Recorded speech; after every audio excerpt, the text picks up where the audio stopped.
Daniel capítulo 1. Amém? Todos acharam? Daniel 1, aleluia. Daniel 1 diz assim: no ano terceiro do reinado de Jeoaquim, rei de Judá, veio Nabucodonosor, rei da Babilônia, a Jerusalém, e a sitiou. O Senhor lhe entregou nas mãos a Jeoaquim, rei de Judá, e alguns utensílios na casa de Deus. E estes levou-os para a terra de Siná, para a casa do seu Deus, e os pôs na casa do tesouro do seu Deus. Disse o rei a Aspenaz, chefe dos eunucos, que trouxesse alguns dos filhos de Israel, tanto da linhagem real como dos nobres, jovens, sem nenhum defeito, de boa aparência, instruídos em toda sabedoria, doutados em ciências, versados no conhecimento, e que fossem competentes para assistirem no palácio do rei e lhes ensinarem a cultura e a língua dos caldeus. Determinou-lhes o rei a ração diária das finas iguarias da mesa real e do vinho que ele bebia, e que assim fossem mantidos por 3 anos, ao cabo dos quais assistiram diante do rei. Entre eles se achavam dos filhos de Judá, Daniel, Ananias, Misael e Azarias. O chefe do eunucos lhe pôs outros nomes, a saber, a Daniel, o de Beltsazar, a Ananias, o de Sadraque, a Misael, o de Mesaque, e de Azarias, o de Abednego. Resolveu Daniel firmemente não contaminar-se com as finas iguarias do rei, nem com o vinho que ele bebia. Então pediu ao chefe dos eunucos que lhe permitisse não se contaminar. Até aqui, amém?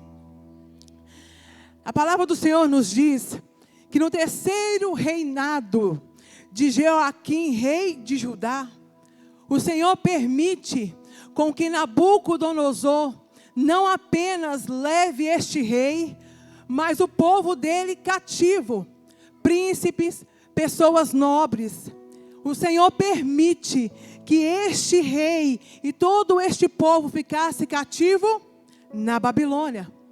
Só que Nabucodonosor vai dar uma ordem para Aspenaz, ele é o chefe dos eunucos. Natália, que ordem é essa? Eu quero que você traga, juntamente com este rei, jovens que sejam nobres e que tenham algumas características. Não poderia ser qualquer jovem, eram jovens separados, diferenciados de pessoas comuns. Qual que é as características desses jovens? Não poderia ter defeito algum. Deveria ser formoso de aparência, instruído em toda a sabedoria, sábio em ciência, entendido no conhecimento, que tivesse habilidade para viver no palácio do rei. E um agravante, para que assim pudesse aprender as letras na linguagem dos caldeus. Ou seja, aquele povo queria pegar os filhos de Israel para fazer com que a mente dele fosse transformada. Ele não queria apenas prender o corpo, mas também queria possuir a mente. E um agravante, os caldeus não temiam ao Senhor. Os caldeus não respeitavam os princípios do Senhor. A Bíblia então nos diz que Nabucodonosor consegue o que ele quer. Ele leva aquele povo cativo. Ele leva aqueles jovens presos. Mas entenda algo. Aqueles jovens não eram jovens comuns, apesar de pouca idade. Já eram jovens que tinham seu coração presos em Deus, cativos em Deus. Eram jovens diferenciados dos demais. Eram jovens, a Bíblia vai dizer que Daniel decidiu firmemente no seu coração. Eu entendo aqui que pecado é questão de decisão. Ele estava num lugar improvável, numa situação improvável, que se posicionou diante de um Deus que é provável. Ele sabia que o que ele enfrentaria talvez não seria fácil, mas ele sabia que ele temia ao Deus que nunca perdeu e nunca perderá uma batalha. Então Daniel é ousado. Foi ele que decidiu no seu coração, não foram os 3 amigos. Entenda que o Senhor pode estar te usando nesta noite para influenciar mais pessoas a se aproximar de Deus. A Bíblia vai dizer então que Daniel chega e diz para aquele chefe: permita com que nós não venhamos nos contaminar com o manjar do rei. Permita que nós venhamos comer legumes e tomar águas. Eu fico pensando que aquele subordinado ficou apreensivo, porque imagina, ele deve ter pensado assim: durante 3 anos vocês vão apenas comer legumes e tomar água? A sua aparência vai ficar desfalecida, você vai ficar magro, fraco. Ele temeu pela sua vida. Sim ou não? Sim ou não? Daniel, ele opta em se posicionar. Nabucodonosor até poderia aprisionar o corpo, mas de maneira nenhuma ele iria aprisionar a alma e os valores daqueles jovens. O que ele estava dizendo é: eu estou na Babilônia, mas eu não sou da Babilônia. Eu estou aqui, mas eu vim de um lugar que é celestial. Você pode ser o rei aqui, mas o meu rei é eterno. Ele é rei dos reis e senhor dos senhores. Ele é acima de você. O que Nabucodonosor estava dizendo é: eu quero que eles se sintam bem à vontade. Eu acho que você não está entendendo o que o Senhor está falando aqui nesta noite. Nabucodonosor estava dizendo: eu quero que eles venham vestir como eu visto. Eu quero que eles venham comer do melhor como eu como. Eu quero que eles sejam tão livres ao ponto de não perceberem mais que estão aprisionados. Eu quero que eles comam do melhor. Às vezes, quando a gente lê na palavra do Senhor que eles estavam presos, dá a entender que eles estavam numa cela, aprisionados, esquecidos. Não. Eles estavam numa cela onde a porta estava aberta, porque eles estavam no palácio do rei. Eles tinham à sua disposição o melhor do rei, tanto na comida quanto na vestida, como vestimenta, tanto no conforto do quarto. Eles tinham de melhor. Para quê? Para não sentir falta dos seus valores, para não sentir falta do Deus a qual eles serviam. É isso que o mundo quer fazer conosco, nos dá a ilusão de que o conforto que o mundo nos oferece é favorável. Seria aquela cena assim, onde eu e você estamos numa prisão, onde a cela está com a porta aberta e eu decido não sair. Porque tudo que o mundo me oferece é bom, ou seja, tudo que o rei da Babilônia, Nabucodonosor, tinha a oferecer para aqueles jovens era bom. Mas eles não quiseram. Eles não optaram em ficar ali. Estavam presos de fato o corpo, mas a alma deles estavam livre em Deus. Estavam presos de fato no corpo. Já não tinha como decidir para onde ir. Já não tinha como decidir o que vestir. Mas eles não permitiram que Nabucodonosor governasse sobre as suas emoções. Ele não permitiu que Nabucodonosor ditasse a quem ele deveria cultuar, a quem ele deveria oferecer o seu melhor. Aleluia! O plano de Nabucodonosor era agradável, sim ou não? É assim que o mundo faz para mim e para você. O mundo é agradável, sim ou não? O mundo é favorável, sim ou não? Só que por muitas das vezes nós estamos acostumados a beliscar do manjar do rei. Como assim, Natália? Vou beber uma água. Como assim, Natália, beliscar? É aquela questão assim: eu posso até tomar uma taça, porque o pecado é embriagar. Eu posso até olhar de uma forma Tandera gospel, porque o pecado é a cobiça e a inveja. Então o olhar gospel é favorável. Eu posso até comentar, porque o pecado é a fofoca. Eu posso até viver de forma babilônica. O que eu não posso é achar que naquele grande dia os portais celestiais serão abertos e o Senhor irá dizer: entrai, bendito do meu Pai. Porque se eu vivo de forma babilônica, jamais eu irei pisar na Nova Jerusalém.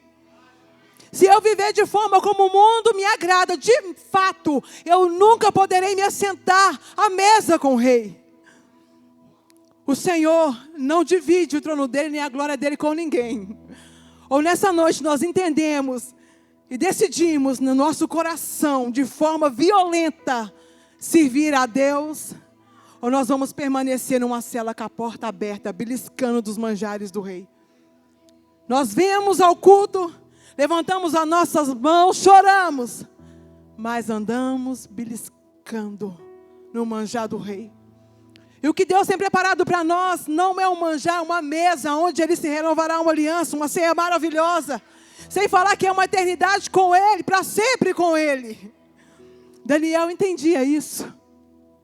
Por isso que a Bíblia vai dizer que ele decidiu firmemente no seu coração. Seria assim: você pode me dar o seu melhor, porque dentro de mim eu tenho o melhor dos melhores. Ele não decidiu dividir o que ele tinha. E ainda mais, levou com ele 3 jovens. Influenciou 3 jovens. Sabia que a sua conduta vale mais do que muitas palavras? Sabia que as pessoas nos observam pelo que vestimos, como falamos? Natália, Deus sonda o coração. Mas se você estivesse diante do médico de forma que ele estivesse de roupa de surfista, você daria crédito, mesmo ele dizendo que é um médico? Então as pessoas vão dar crédito no nosso comportamento como filho de Deus. Não adianta dizer que somos de Deus se o nosso comportamento define em nós uma vivência babilônica.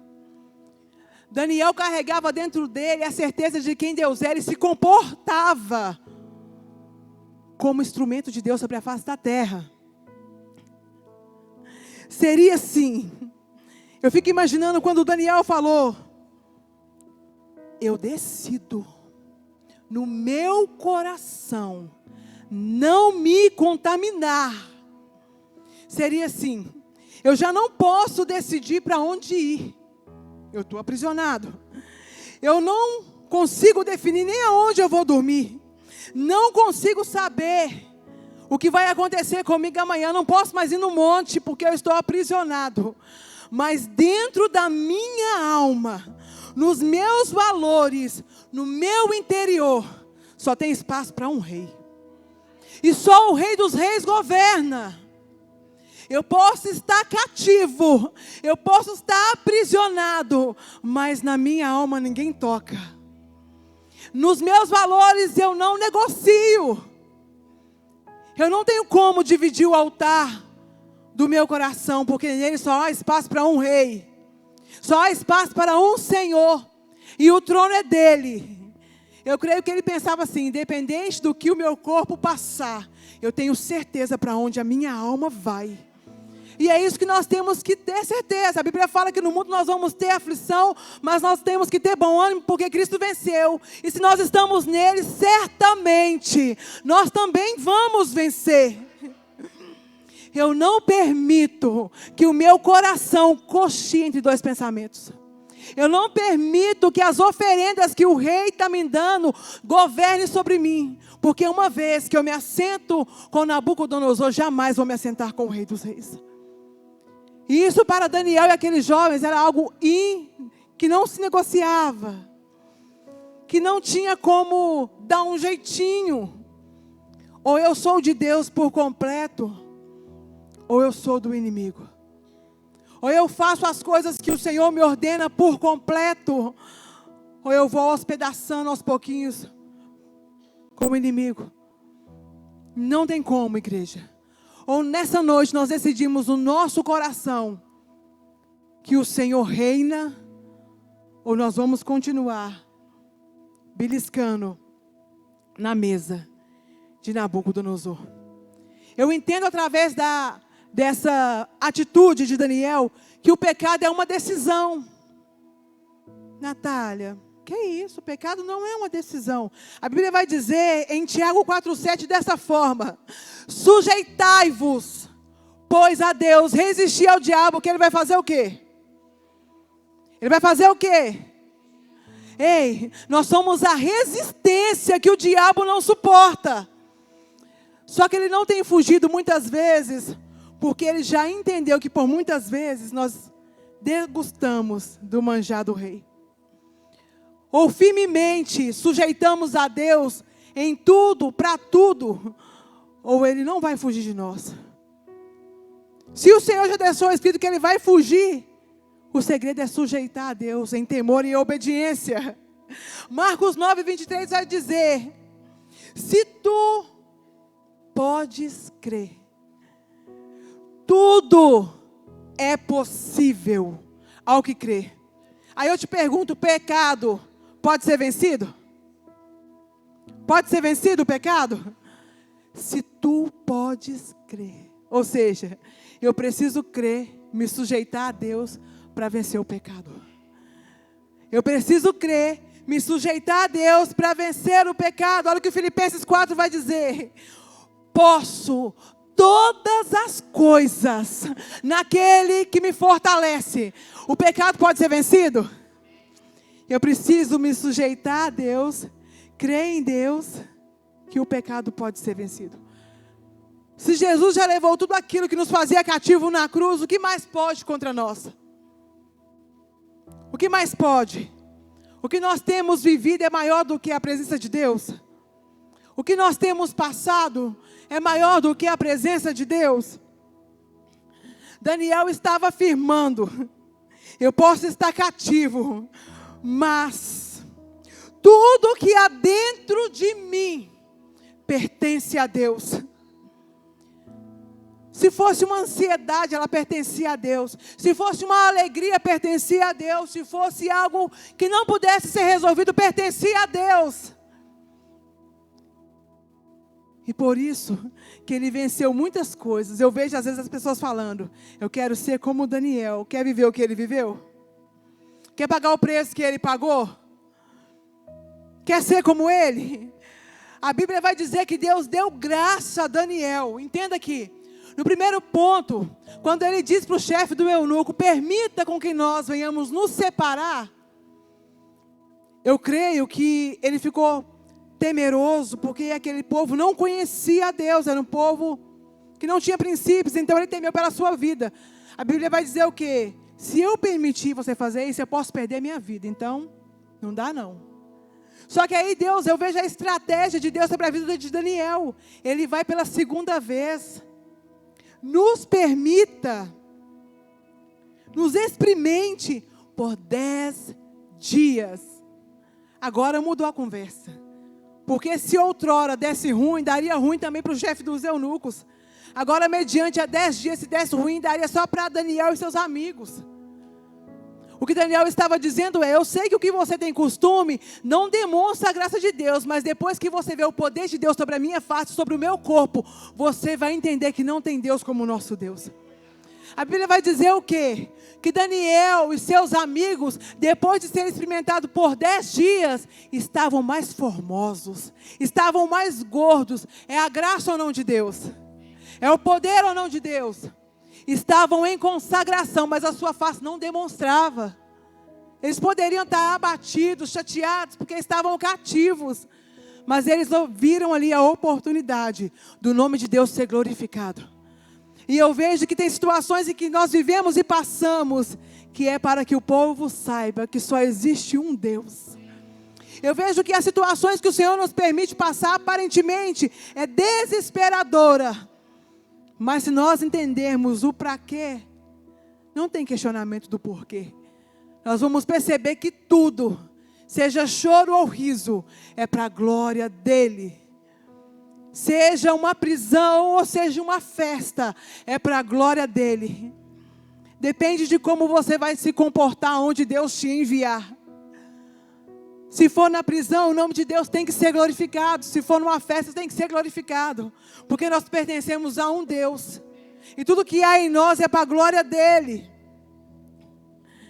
Aleluia. Olha o que Daniel 1:15 vai dizer. Os semblantes eram melhores, estavam mais gordos do que todos os jovens que comiam da porção do manjar do rei. 1:17. Depois de um tempo de consagração, a Bíblia vai dizer que Deus não fica devendo nada a ninguém. O que eles recebem de Deus? Esses 4 jovens, Deus deu conhecimento, inteligência em todas as letras e sabedoria. Mas a Daniel, Deus deu entendimento em toda visão e sonho. Ei, por 10 dias que eles se consagraram a Deus, definiu toda a sua trajetória. Se eles fraquejassem no primeiro momento, não teria chegado aonde Deus queria que eles chegassem.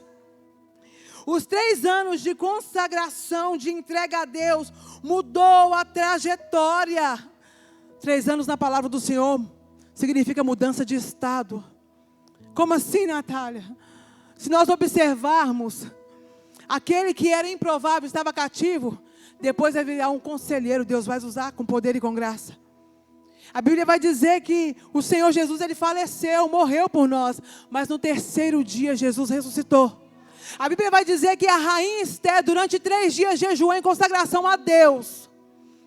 Mas no 3º dia, ela se revestiu de um poder, de uma autoridade que vinha do Rei dos Reis e Senhor dos Senhores. E Deus deu vitória para ela ou não?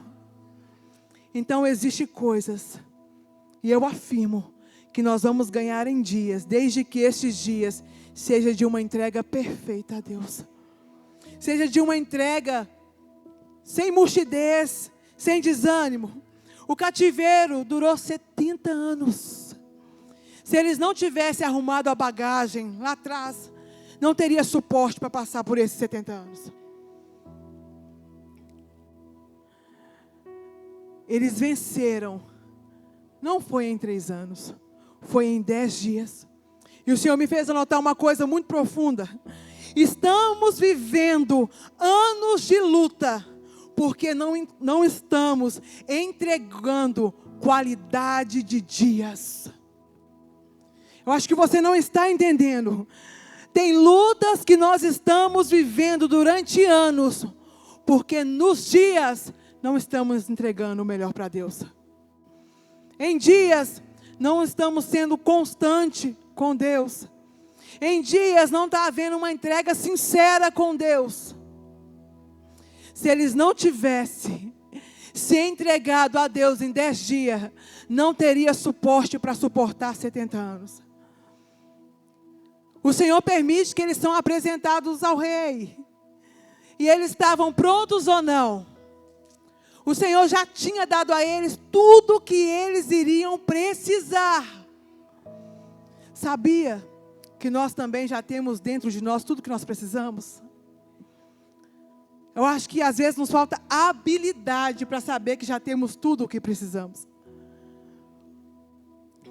A Bíblia vai dizer em 2 Pedro 3:8 que um dia para Deus é como se fosse 1000 anos, e 1000 anos como se fosse 1000 dias. Um dia para Deus é como se fosse 1000 anos, e 1000 anos como se fosse um dia. Quando eu decido no meu coração não pecar contra Deus, Ele faz tudo o que é contrário se tornar uma forma visível para a manifestação do seu poder em nós, por nós e através de nós. Entenda, quando eu decido no meu coração não pecar contra Deus, aquilo que externamente não coopera, passará a cooperar para o meu bem. Quando eu entrego a Deus sem reserva tudo o que há em mim, o Senhor recebe a glória que pertence a Ele. Quando eu entrego a Deus tudo o que há dentro da minha alma, do meu coração, externamente já não haverá mais espaço para tristeza, para murmuração. Não quer dizer que nós não vamos passar por aflição. Quer dizer que nós vamos ter bom ânimo, porque Cristo venceu. Quando eu entrego tudo o que há em mim, não significa que eu sou um super-homem, mas que eu carrego dentro de mim um Deus imbatível. Quando eu entrego a Deus tudo que há em mim, não quer dizer que eu não vou chorar, mas quer dizer que eu tenho um intercessor junto ao Pai que intercede por mim com gemidos inexprimíveis. Não quer dizer que não haverá choro, mas quer dizer que a alegria virá pelo amanhecer. Não quer dizer que fica tudo fácil, quer dizer que eu posso todas as coisas no Deus que me fortalece. Daniel, ele é lançado, depois de um tempo, nas covas dos leões. A Bíblia vai dizer que dano nenhum ele sofreu. Você tem coragem de chegar na cela do leão e colocar sua mão lá? Para ver o que ele faz? Tem. Daniel tinha certeza que dentro dele tinha o leão da tribo de Judá. Daniel tinha a certeza de quem ele servia. Ele sabia do poder implacável que ele carregava por ser filho de Deus. A Bíblia também vai dizer que Sadraque, Mesaque, Abednego foram lançados em uma fornalha. Só que a Bíblia vai dizer que ela foi aquecida 7 vezes mais. Eu fico imaginando aquele povo aquecendo a fornalha e Deus dizendo: enquanto vocês tramam contra os meus, aquecendo 7 vezes, na criação do mundo, no 7º dia eu estava descansando. Pode aquecer, porque eu sou o próprio fogo consumidor. Aquece mais, pode aquecer, porque com o fogo eu sou especialista, fui eu que criei. Pode mandar eles na fornalha ardente, porque quando você trama a morte, eu sou a vida. O Senhor foi glorificado mais uma vez, diante de uma provação, diante de uma situação improvável.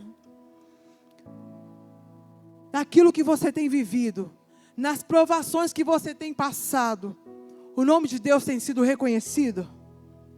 As pessoas têm visto que de fato, você é um homem de Deus, uma mulher de Deus, que exala a graça de Deus.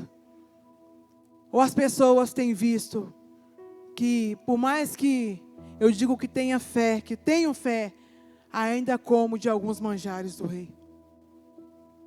A Bíblia vai dizer que eles aqueceram 7 vezes mais a fornalha. Eu fico imaginando Nabucodonosor olhando, uai, quantos que a gente colocou ali? Sadraque, Mesaque e Abednego. 3, da onde surgiu o 4? Sabe o que é isso? É quando já não tem mais jeito, aquele que luta por mim e por você se manifesta. É quando não tem mais jeito, o Senhor diz, a última palavra vem de mim. É quando não tem mais jeito, o Senhor diz, nem comecei, estou só desenhando, calma. É quando aquela situação improvável, uma doença, que o médico falou, não tem mais jeito, Deus falou o quê? As pessoas não conseguem entender. Quando elas tramam o nosso fim, Deus diz, não acabou. Não é o fim. Não é por aí. Tem muito mais. Tem muito mais. Os problemas às vezes parece que não vai ter mais jeito. Mas o Senhor aparece e diz, eu sou o que sou. Antes de todas as tribulações, o Senhor é. Antes de qualquer problema, o Senhor é. Antes de qualquer bênção, Ele é também, porque Ele é sobre todas as coisas e sobre todos. O Senhor é acima de tudo e de todos. Então, porque muitas vezes a nossa alma se atribula a ponto de esmurecer a nossa face. Porque às vezes nós achamos que o fardo que estamos carregando é muito maior do que a potência do nosso Deus. Seria como se Sadraque, Mesaque e Abednego, diante da fornalha, começasse a ficar enlouquecido, com medo. A Bíblia diz que eles não temeram, eu acho que eles foram até alegres. Eu acho que eles pensaram assim, se morrer, morrerei com Cristo e irei para a glória. Porque para eles já não importava mais, eles tinham tudo, tinham a certeza da salvação. Tinha a certeza de quem Deus era. Mas Nabucodonosor não entendia o que está escrito em Apocalipse 19, que descreve assim: Seus olhos são como chamas de fogo. Na sua cabeça muitas coroas e um nome que só Ele conhece e ninguém mais. Diz mais, Ele está vestido com um manto tingido de sangue e o seu nome é Palavra de Deus. Da sua boca sai uma espada afiada. E em seu manto, em sua coxa, está escrito: Rei dos Reis e Senhor dos Senhores. Nós servimos um Deus que é Rei dos Reis e Senhor dos Senhores. Nós servimos um Deus que é Rei dos Reis e Senhor dos Senhores. Nabucodonosor não sabia disso, porque se ele soubesse, te daria certeza que ele não tentaria contra os filhos do Deus vivo. Nós servimos a um Deus que é Rei dos Reis e Senhor dos Senhores. Nós servimos a um Deus que é Rei dos Reis e Senhor dos Senhores. Daniel, Sadraque e Mesaque poderiam até ser jovens, mas já tinham dentro do seu coração um caráter firmado em Deus.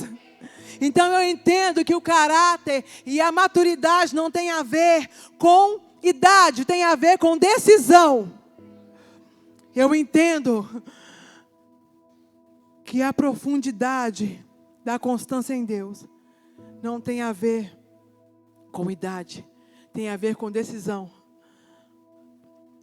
É quando a gente está aqui há muitos anos, uma pessoa chega na igreja e depois de uns 3 meses ela já é abençoada. É a decisão na constância da busca. Às vezes as nossas bênçãos, elas não se manifestam, porque em mim, em você não há uma constância de dias agradáveis a Deus. Há gritos de socorro, às vezes de desespero, para poder sair daquela situação. Às vezes nem é para glorificar a Deus, é só para sair da situação. Daniel, Sadraque e Mesaque não tiveram medo da situação. Talvez se me levar na fornalha ardente, eu vou gritar, vou chorar, vou espernear. Mas eu não vi que eles fizeram isso. Daniel não teve medo da cova dos leões, porque ele sabia que o Senhor, quem criou os leões, era muito maior. Satanás já sabe quem ele é, perdedor. Mas às vezes nós damos potência a ele, com as nossas fragilidades, fraquezas. Não estou dizendo que nós somos super mulher, super homens. Mas nós temos que ter dentro de nós que nós servimos um Deus que é Rei dos Reis e Senhor dos Senhores. Então, igreja, aquilo que você decidir hoje, qual que é o dia de decisão? Não, você não está entendendo não. Qual que é o dia da decisão? Então, aquilo que você decidir hoje, do lado de dentro, definirá a sua eternidade. Aquilo que você decidir hoje, do lado de dentro, mudará o seu futuro. Por quem você optar hoje, do lado de dentro, mudará a sua vida para sempre. Talvez nessa noite, eu tenha pessoas aqui que está indeciso. Não tem nada melhor do que ser aceito por Jesus. Não tem nada melhor do que confessar a Jesus como o único, suficiente Salvador. Você que ainda não tem esse privilégio, não sabe o que é ter sobre você a grandeza de um Deus onipotente. E ter dentro de você um Deus que é onipresente. Nós temos um Deus que é Rei dos Reis, Senhor dos Senhores. Talvez essa noite você quer receber Jesus como o único, suficiente Salvador da sua vida. Eu não estou te convidando para ser crente. Não estou te convidando para fazer parte da membresia. Eu estou te convidando para ser aceito por um Deus que é Rei dos Reis e Senhor dos Senhores. Natália, como eu faço isso? Levanta a sua mão, confessa Jesus. Natália, eu tenho que deixar tantas coisas. A única coisa que você tem que deixar agora é só vergonha e confessar Jesus, porque os tímidos não vão herdar o reino dos céus. Natália, outrora eu confessei Jesus, mas hoje eu quero voltar. Levante as suas mãos, nós vamos orar por você. Eu volto a dizer, não é sobre ser crente, é sobre deixar Deus governar a sua vida. A Bíblia vai dizer que nós devemos ir até Jesus como estamos, mas é impossível permanecer assim, porque aonde o Senhor está e habita a novidade de vida constante. Então, se nessa noite você quer confessar Jesus, ou você quer receber Jesus, levante a sua mão, vem aqui à frente, que nós vamos orar por vocês. Eu gostaria de chamar o Ministério de Louvor aqui, para eles ministrarem um louvor ao Senhor. E se durante esse louvor, você sentir no seu coração a necessidade de se entregar a Jesus, o dia de decidir é hoje, a hora é agora. Porque daqui 1 minuto pode ser muito tarde. Que nessa